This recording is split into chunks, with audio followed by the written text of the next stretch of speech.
Good morning mga suki! Welcome na naman sa panibagong araw ng buhay. Ngayon nga pala guys ay bibigyan ko kayo ng kaunting tips. Usapang bearing tayo. Sa mga hindi nakakaalam, pag magpapapalit ng bearing ng barako, pag stock hub lang guys pag stock hub lang.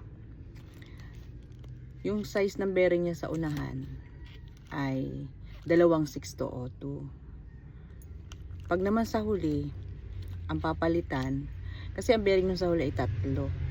So, pag yung bearing sa huli ang papalitan, yun ay isang 6202, isang 6302, at isang 6004. Basta stock lang yung hub nila, yun talagang kung ano yung hub na nakakabit, yun pa rin.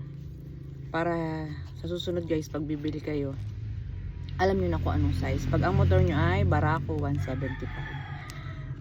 Tip ko lang ito para sa may mga barako kasi may bumibili ng bearing ay hindi alam ang size.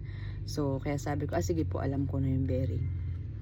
Ulitin ko guys, sa unahan 2.6202, sa huli ay isang 6202, isang 6302 at isang 6004.